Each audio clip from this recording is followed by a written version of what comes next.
요엘서는 BC 800년 전 요엘이 기록한 성경이죠. 남유다를 대상으로 메뚜기 때의 파괴적인 재앙을 통해 죄에 대한 하나님의 심판을 경고하는 그러한 책입니다. 하나님의 준엄한 심판, 그날이 있을 것이며 회개하지 아니하고 돌이키지 아니하고 주의 이름을 부르지 아니하는 결코 구원이 있을 수 없다고, 회개하고 돌이키는 자들에게 회복과 구원이 임할 것임을 강조하는 그러한 책이기도 합니다. 오늘 특별히 우리가 너무나 잘 아는 요엘서 2장 31절에 있는 말씀, 누구든지 여호와의 이름을 부르는 자는 구원을 얻으리니 라고 하는 말씀을 중심으로 명절을 앞두고 하나님의 말씀을 생각해 보게 되었습니다. 우리는 여호와의 이름을 부르는 사람들입니다. 그리스도인들은 여호와 이름을 부르는 자들이 그리스도인입니다. 송도라는 말을 제일 먼저 사용한 사람이 아나니아입니다. 사도행전 9장에 보면 아나니아가 송도라는 말을 제일 처음 사용하거든요. 그러면서 그 송도를 표현할 때 아나니아는 주의 이름을 부르는 자를 송도라고 표현을 합니다. 자, 송도라고 하는 이 표현 또는 주의 이름을 부르는 자라는 이 표현은 사도 바울에게 매우 익숙한 표현들입니다. 바울 서신을 보면 송도라는 표현 또는 주의 이름을 부르는 자라는 이 표현은 사도 바울이 즐겨 사용하는 표현입니다. 왜? 사울이 아나니아라고 하는 사람으로부터 회심한 이후에 그에게 처음으로 영향을 줬을 뿐만 아니라 막대한 영향을 끼친 사람이 아나니아였기 때문에 그렇습니다. 아나니아는 사울을 향하여 성도를 핍박하던 사람이 아니냐, 주의 이름을 부르는 자들을 박해하는 사람이 아니냐, 하나님께 반문했었던 그때 나왔던 그 표현 성도, 주의 이름을 부르는 자들 같은 의미거든요. 사도 바울은 그래서 바울 서신에 보면 곳곳에서 주의 이름을 부른다라는 표현을 씁니다. 대표적으로 고린도전서 고린도 교인들에게 문안할 때, 인사할 때 1장 2절에 보면 고린도에 있는 성도들 곧 그리스도 예수를 나의 구주라고 부르는 이들에게 문안한다. 주의 이름을 부르는 것이 곧 그리스도인입니다. 주의 이름을 부르는 자만이 구원받은 사람입니다. 주의 이름을 부를 수 있다는 것은 엄청난 특권입니다. 주의 이름을 부른다라고 하는 것은 단순히 여러분 머릿속에 있는 하나님에 대한 부름이 아닌 실제로 살아계신 하나님을 체험한 자들의 입에서 나오는 부르짖음이 주의 이름을 부르는 겁니다. 자, 명절날 믿지 않는 사람들은 조상님을 부르죠. 조상님을 부릅니다. 조상님을 잘 대접해야 후손이 대접을 잘 받는다라고 생각합니다. 그래서 차례를 지내고 정성껏 예의를 갖춥니다. 조상들을 부르는 거예요.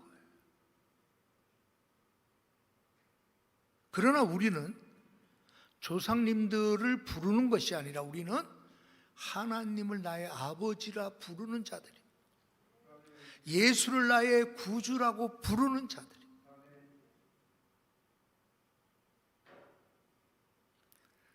저는 오늘 이 말씀에서 먼저 우리가 무엇인가를 부른다라고 할 때 그 부름의 의미는 알지 못하고서는 제대로 부를 수가 없습니다. 사람과 사람 사이에서도 마찬가지죠. 너무나 잘하는 사람은 그 이름을 부를 때 여러분 자신 있게 부릅니다. 잘하는 사람은 이름 부르는 것이 낯설지가 않아요. 왜? 너무 잘하니까. 그러나 잘 모르는 사람을 부를 때 우리는 조심스럽습니다.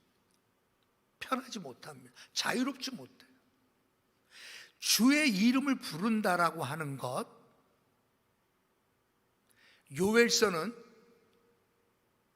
누구든지 여호와의 이름을 부르는 자는 이라는 표현을 썼고, 이제 로마서에서 사도 바울은 이 성경 구절을 인용해서 누구든지 주의 이름을 부르는 자는 구원을 얻을 것이다 라는 표현을 합니다. 즉 누가 구원을 받느냐라는 거예요. 그러니까 구원이 어떻게 이루어지는가를 설명하는 게 로마서 10장입니다. 그래서 우리가 잘 알다시피 마음으로 믿어 의에 이르고 입으로 시인하여 구원에 이른다라고 하는 그 말씀이 구원의 과정을 설명해 주는 거거든요. 특별히 주의 이름을 부르는 자는 구원을 받는다라고 말할 때 우리는 의아한 부분이 있습니다. 주의 이름만 부르기만 하면 구원 받는다, 이 말씀일까? 저도 어렸을 때 이 성경 구절을 처음으로 접할 때 주의 이름을 부르기만 하면 구원 받는다, 이렇게 생각했어요. 근데 주의 이름을 부르기만의 의미가 아닙니다.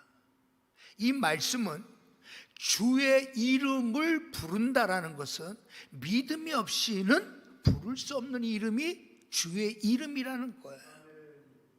믿음이 있어야 부를 수 있는 이름이 주의 이름이고, 그렇기 때문에 주의 이름을 부르는 자는 구원 받을 수밖에 없다라고 말하고 싶은 게 바울의 논리입니다.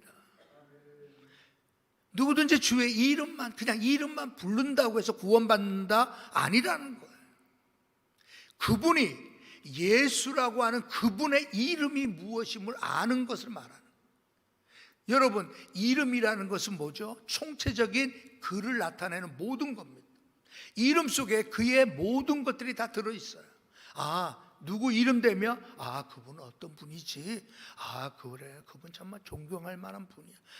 그분 정말 헌신한 분이야.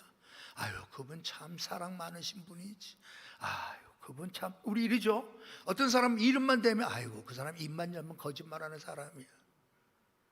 이름 딱 되면 저 사람 무슨 말해도 안 믿어.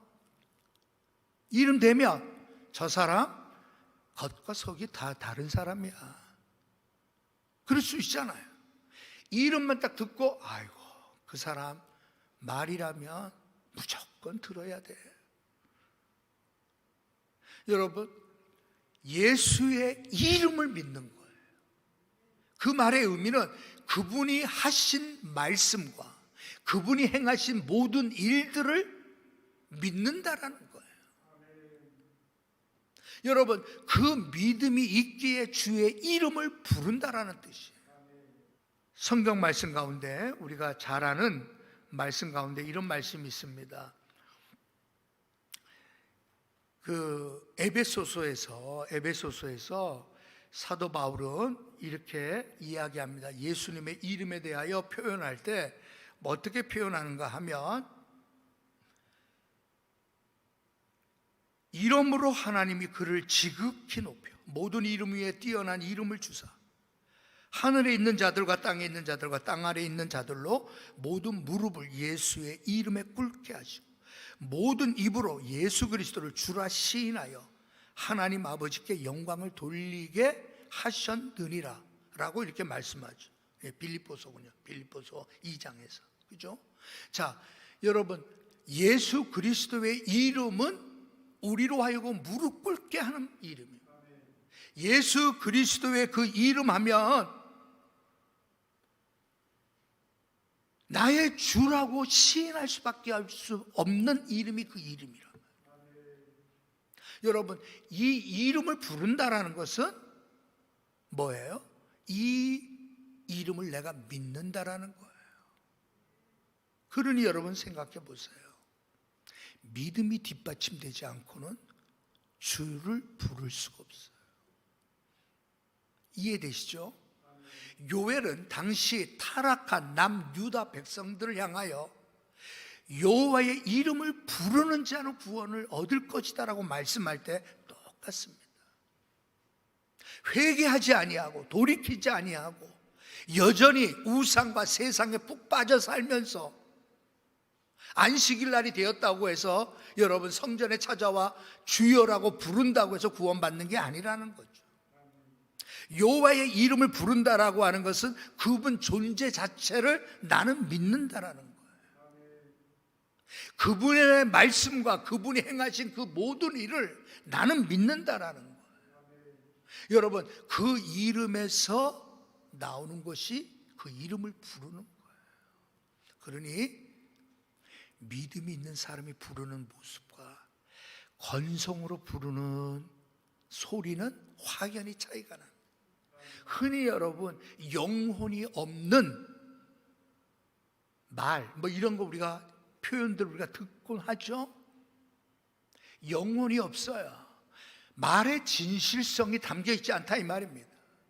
그 말에 참되고 진실된 그 모습이 그 말 속에 드러나지 않아요. 여러분, 우리는 그것을 부른다라고 얘기하지 않는다 이 말입니다. 누구든지 여호와를 부르는 자 또는 누구든지 주의 이름을 부르는 자라고 할 때 거기에는 반드시 뭐가 필요해요? 믿음이 동반된 자. 여러분, 이들만이 부를 수 있어요. 그러니 여러분, 그 부름은 달라요. 소리가 달라요. 똑같이 아버지여 부르지만 하나님이 들으실 때 확연히 달라요. 우리가 이 땅에서도 여러분 그러잖아요. 예? 우리 이 땅에서 성도들 함께 기도하고 함께 통성으로 우리가 기도할 때 어떤 사람의 아버지여라고 부를 때 정말 마음이 담겨 있어, 간절함이 담겨 있고 진실함이 담겨 있는 아버지여라고 부르는 사람이 있는가 하면 아버지여라고 이름 부르는 것조차가 너무 힘들어하는 사람도 있을 수 있어요. 왜 그럴까요? 바로 믿음의 차이입니다. 여호와에 대한 믿음, 예수 그리스도에 대한 믿음이 우리로 하여금 그 이름을 부를 때 소리가 달라질 수밖에 없게 만들어지는 거예요.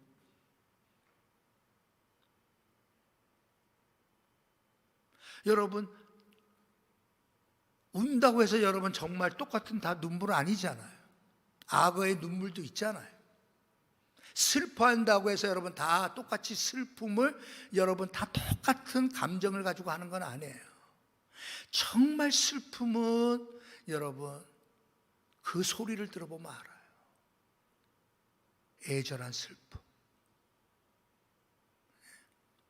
어떻게 어떤 분이 그러더라고요. 일전에 우리 채석장에서 20대 청년이 사망했잖아요.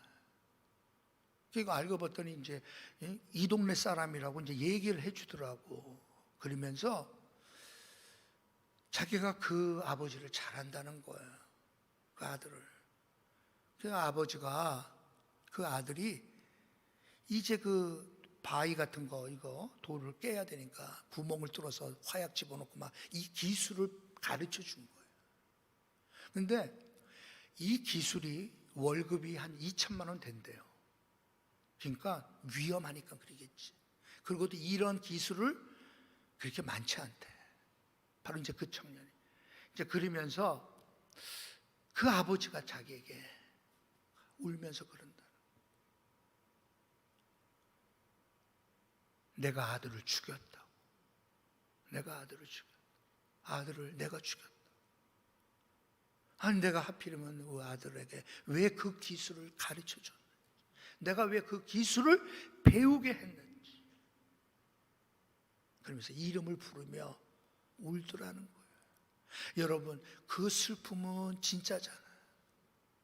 그 애절함은 진짜고, 그 비통함에서 나오는, 그 슬퍼함에서 나오는 아들을 향하여 아들아 아들아라고 부르는 그 목소리는 진짜일 수밖에 없죠.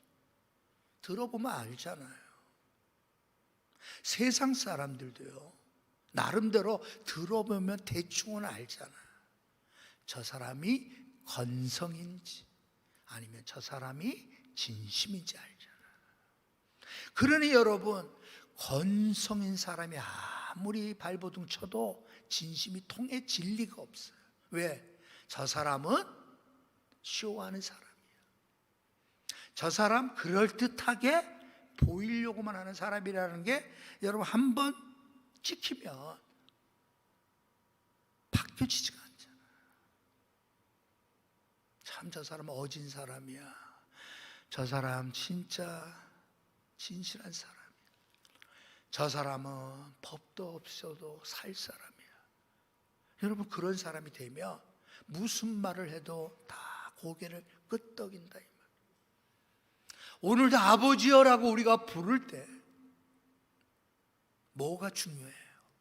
믿음으로 아버지를 부르는 게 중요하죠. 믿음으로. 믿음이 있으면 아버지를 부르게 되어져 있어요. 아버지를 부르지 못할 때 우리는 어떻게 될까요? 우리의 아버지는, 그 위대하신 아버지, 전능하신 하나님은, 그 창조주 하나님 되시는 우리 아버지는 나에게 한낱 관념의 대상일 뿐이에요.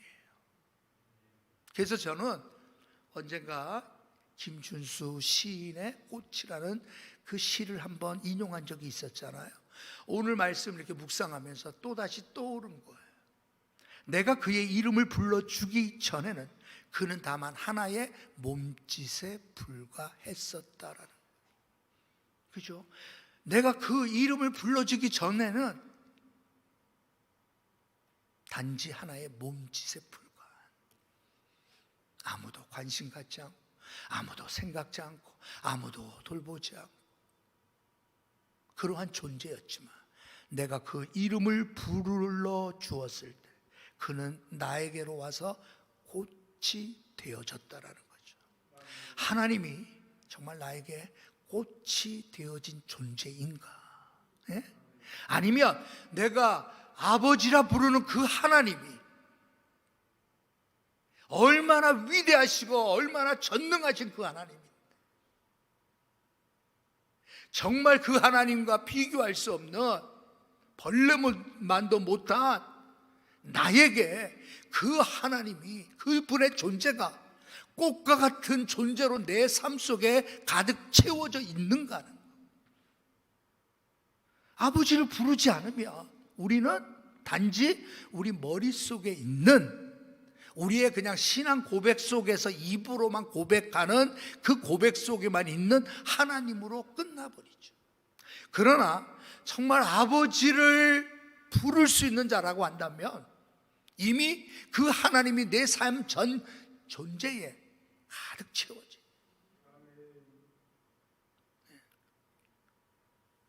이번 주 중에 무슨 우리 동기들 일 때문에 한 4-5명이 모여서 이야기를 하는 가운데, 이제 군대 생활에 있었을 때 있었던 일들에 대하여 이야기를 해요. 그 중에 한 사람이 그런 얘기하더라고요. 자기 군대 생활할 때 말년이 되면 시간이 많지. 그러면서 자기는 사무실에 앉아서 이렇게 펜으로 이렇게 일하는 그러한 일을 하고 있었는데, 그때 성경을 읽었던 그때를 얘기하더라고요. 틈만 나면 성경을 읽고, 위에 상관이 들어오면 배에다가 이렇게 성경을 놓고 보니까 책상 밑으로 배를 쭉 밀어서 성경이 쑥 들어가게 하고, 그러면서 하는 말이 그거예요. 그때 왜 성경 말씀이, 하나님의 말씀이 송이 꿀보다 더 달다라고 하는 말씀을 체험하게 된다. 하나님의 말씀이 왜 송이 꿀보다 더 달달하고 표현했을까를 자기는 체험했다. 그랬더니 또 한 친구도 자기가 성경 읽는 가운데 자기도 체험했다. 다 보면 여러분 다 목사들이니까 자기가 체험했던 하나님에 대한 체험에 대한 이야기를 막 하는, 회의를 하다 말다 회의가 완전히 은혜 나누는 시간으로 이렇게 나누죠. 얼마나 감사하던지 다들 그 영광스러운 그때를 막 회상하면서, 여러분 하나님의 이름을 아버지라 부를 수 있다라는 것은 특권 중에 특권입니다. 왜? 나에게 믿음이 있기 때문에 아버지를. 여러분 지난 한 주간 동안 아버지를 얼마나 불러봤어요. 아버지를 아버지라 부르지 못하며 살았던 것은 혹시 아는지? 예? 다급한 일, 위험한 일, 깜짝 놀란 일이 있으면 엄마 막 이러고는 불러봤어도 하늘에 계신 우리 아버지여라고 얼마나 불러봐. 아무도 없을 때, 나 홀로 있을 때 하늘에 계신 아버지를 생각하며 아버지여라고 얼마나 불러봤는지. 여러분 그것이 현재 나의 신앙생활의 모습이라고 생각하며 정확할 겁니다. 그죠? 하늘에 계신 아버지를 생각하며 아버지여라고 부를 때 그때 찾아오는 기쁨과 평안함과 말할 수 없는 감격이 우리 안에 있다면 우리의 믿음은 정상적으로 지금 가고 있는 겁니다. 여러분들이 일하는 일가 속에서 틈을 내서 아버지여라고 부를 수 있다고 하면 여러분들은 지금 정상적인 그리스도인의 삶을 살고 있는 겁니다. 누가 이 소리를 가장 듣기 싫어할까요? 당연히 원수마귀죠. 원수마귀는 우리가 아버지여라고 부르는 소리를 듣기를 원치 않아요. 어떻게든지 여러분 머릿속에 있는 아버지로 끝나기를 원하지, 살아계신 하나님 우리 아버지여라고 부를 수 있는 그 믿음으로까지 우리가 성장하기를 원수마귀는 원치 않죠. 그래서 여러분 원수마귀가 뭘 사용하는 줄 아세요? 내 것을 포기하지 못하게 만듭니다. 왜 그렇게 아까운지, 하나님 앞에 바치는 것도 왜 그렇게 아까운지, 정말 내가 누군가를 존경하고 공경하고 뭔가를 행할 때 왜 그렇게 내 손이 아까운지 원수마귀가 하는 겁니다. 원수마귀가. 누가복음에 보면 바디메오, 소경 바디메오에 관한 말씀이 있잖아요. 그 중에서 특별히 여러분 소경 바디메오가 클라이막스라고 하는 마지막 부분에서 보면 그는 겉옷을 벗어두고 그 길에서 예수를 쫓았더라라고 끝맞아요. 여러분 길에 앉아 구걸하며 사는 그러한 존재였던 바디메오에게 있어서의 겉옷은 다른 무엇보다도 소중한 겁니다. 당연히 그렇지 않겠습니까? 일교차가 심한 그 지역에, 팔레스틴 지역에 겉옷이라고 하는 것은 어쩌면 그의 생명을 좌우할 만한 중요한 겁니다. 그럼에도 불구하고 나사렛 예수여 나를 구원하여 주소서라고 하는 그 외침과 함께 일어난 놀라운 구원의 역사를 체험하고 난 이후에 바디메오는 그의 겉옷을 벗어두고 그 길에서 예수를 쫓았다라고 성경은 말씀합니다. 무엇을 의미할까요? 원수마귀는 야 이거 아까운 거 왜 버려? 버렸다가도 여러분 며칠 뒤에 다시 쫓아가서 여러분 찾게 만드는 게 원수마귀입니다. 원수마귀는 절대 내 것을 버리지 못하게 만듭니다. 내 자아, 내 욕심, 내 성공, 내 삶의 어떠한 목표 버리지 못하게 만드는 게 원수마귀가 만드는 겁니다. 왜? 그래야 아버지를 한번 제대로 불러보지 뭐. 아버지여라고 제대로 한 번도 불러보지 못할 수도 있단 말이에요. 여러분, 구원은 뭡니까?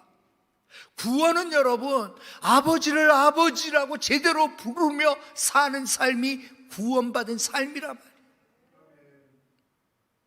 로마서에서 사도 바울이 구원에 관하여 언급할 때에 단순히 여러분, 십자가에서 일어난 우리를 구속하기 위하여 피 흘려 죽으신 예수 그리스도를 나의 구주로 믿는 것이 구원이라고 가르치는 게 아니에요. 그것은 단지 시작이고, 구원은 결국은 주의 이름을 부르는 거라는 거예요. 아시겠죠? 불렀기 때문에 구원받은 게 아니라 구원받았기 때문에 주의 이름을 부를 수밖에 없는 존재가 되어져 버려요. 우리 친구 중에도 그런 친구 있어요. 그냥 주님밖에 몰라. 어떤 사람들, 어떤 동기들도 나는 좀 부담스러워 그래. 왜 부담스러운데? 자꾸만 주님밖에 모르니까 주여 주여만 하니까 자기는 부담스럽다. 그래서 내가 다시 한번 쳐다봤어. 아니, 그게 부담스러우면 어떤 게 안 부담스러울까? 아니, 우리 입에서 여러분 그냥 예수 이름 부르고 여호와 이름 부르고 아버지여라고 부르며 사는 그 모습이 부담일까요? 오히려 부럽잖아. 아버지를 아버지여라고 부를 수 있는, 얼마나 축복입니다. 여러분, 아버지의 이름을 부른다는 것은 첫 번째, 믿음과 연관이 있다면 또 연관된 게 있어요. 아버지여라고 이름을 부를 수 있는 사람은 입술이 깨끗하지 않으면 불러질 수가 없는 이름이에요. 그래서 스바냐서에서 이렇게 말씀합니다. 그때 내가 여러 백성의 입술을 깨끗하게 하여 그들이 다 여호와의 이름을 부르며 한 가지로 나를 섬기게 하리니.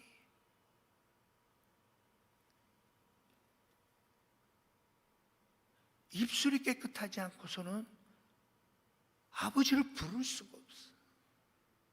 불러지지가 않지. 왜? 우리의 입술엔 죄로 가득한 입술이야. 세상의 탐욕과 세상의 기름진 것밖에 모르는 그러한 입술이 되어져 버렸다며 그 이름으로 여호와를 부를 수가 없지. 아버지여라고 불러지지가 않지. 우리의 심령이 청결하고 양심적, 우리의 마음이 정직하고 거짓이 없는 입술이 될 때, 아버지여 부를 때 그 부름이 진짜 아버지를 부르는 부름이 되는 거예요. 여러분, 목소리 큰다고 해서 여러분 불려지는 게, 부르는 게 아니라니. 작은 목소리이기 때문에 여러분 안 부르는 게 아니에요. 그 목소리 속에는 뭐가 있다고요? 간절함이 있어요. 크게 부르든지 작게 부르든지. 어떤 사람들은 이제 더 이상 목소리가 안 나와. 그래서 여러분 애타는 마음으로 그냥 속에서 나오는 아버지여라고 중얼거리는 그 중얼거리도 하나님은 들으시잖아요. 그 귀를 기울이시잖아요. 왜? 그는 진심이기 때문에. 세상에 여러분 부르는 소리가 얼마나 많아요. 예? 그러나 진짜 내가 들어야 할 소리는 우리 다 듣잖아요. 공예와 같은 소리, 하나님 귀에 어쩌면 공예와 같은 소리들이 많을 거예요. 대표적으로 우리 바알 선지자들을 보세요. 얼마나 크게 여러분 바알 선지자들이 바알을 부릅니까? 불을 내려달라고 바알을 얼마나 여러분 소리 질러가며 몸에 상처를 내가며 여러분 큰 소리로 바알을 불렀지만 아무런 변화가 없어요. 오히려 그들은 죽임당해요. 그러나 엘리야가 불렀던 단 한 번의 여호와라는 그 이름으로 불렀던 그 부름에는 하나님이 불러 응답하시죠. 왜?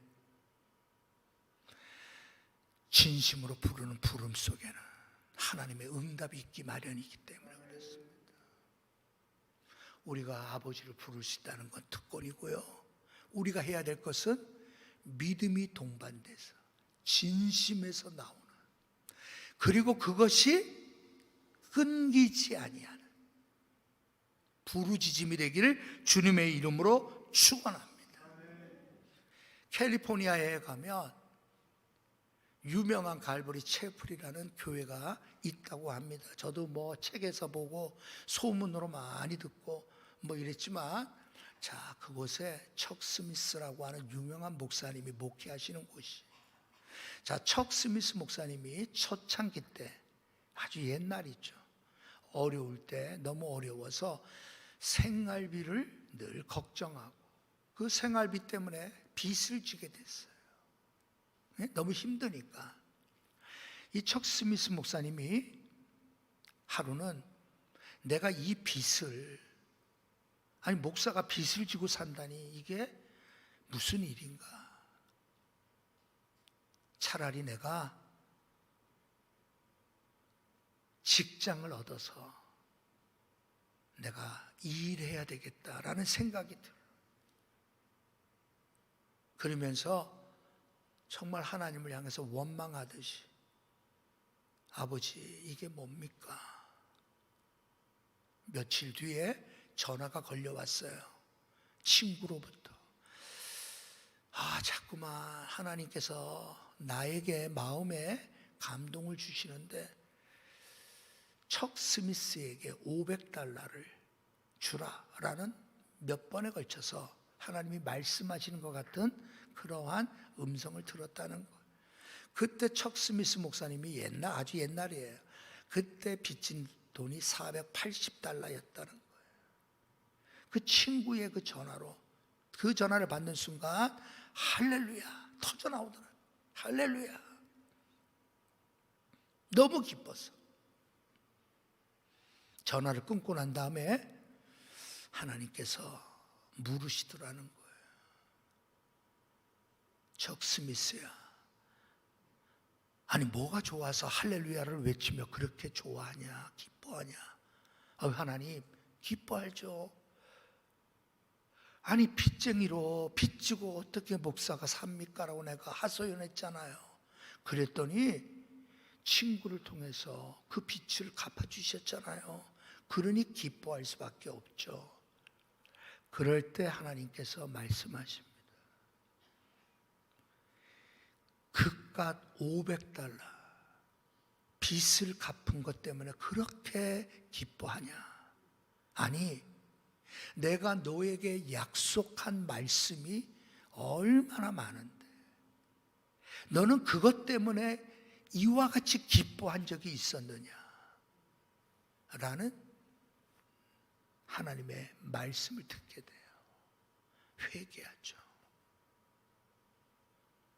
결국 여러분, 척 스미스 목사님이 그런 과정을 겪고 난 이후에 오늘같이 세계적인 대교회를 이루게 됐다라는 거거든요. 하나님은 여러분 우리에게 $500를 갚아주실 수도 있는 분이에요. 아버지를 부를 때 우리에게 상상하지 못하는 일들이 일어날 수가 있어요. 그게 $500든지 $1000든지 문제가 안 돼요.